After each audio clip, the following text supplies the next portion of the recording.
Nagsagawa ang National Capital Region Police Office ng Accounting and Showdown Inspection of Search and Rescue sa NCRPO Grandstand Camp Bagong Diwa, Bicutan, Taguig City. Layunin ng aktibidad na tiyakin na kumpleto, maayos, functional at handa ang kagamitan at personnel para sa mabilis na pagtugon sa pagbaha, malakas na ulan at iba pang emergency situations. Sa kanyang welcome remarks, binigyan diin ni Police Colonel Edward M. Cutiug, Chief Arcad, ang kahalagaan ng kahandaan ng bawat personnel at kagamitan.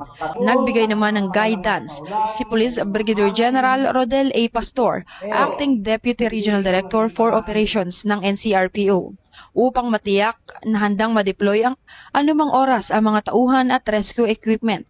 Mula sa ating Regional Director, Police Major General Anthony Abellada Aperin, ang NCRPO ay nagpapasalamat sa ating mga pulis, lalong-lalo na yung mga miyembro ng Search and Rescue natin dahil parating nandyan at handa na tumugon sa mga nangailangan pagdating sa mga ganitong sakuna.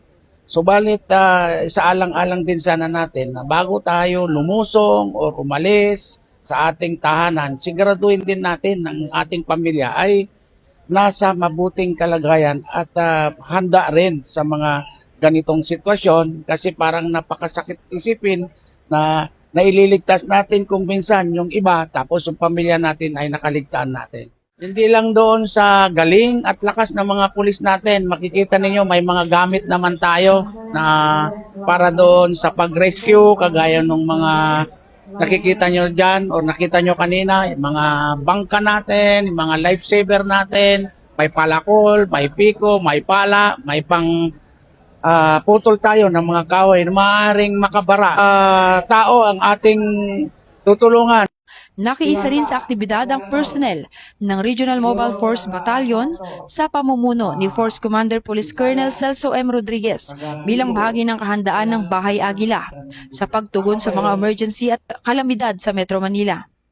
Ang aktibidad ay bahagi ng patuloy na paghahanda ng NCRPO sa ilalim ng pamumuno ni Regional Director Police Major General Anthony A. Aberin, alinsunod sa PNP Focus Agenda ni Chief PNP Police General Jose Melencio Sinar Tates Jr.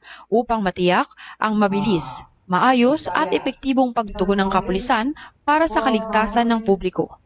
Ako po ang inyong Police News Network Correspondent, Patrol Woman Bungo, alagad ng batas, taga-taguyod ng Balitang Pulis.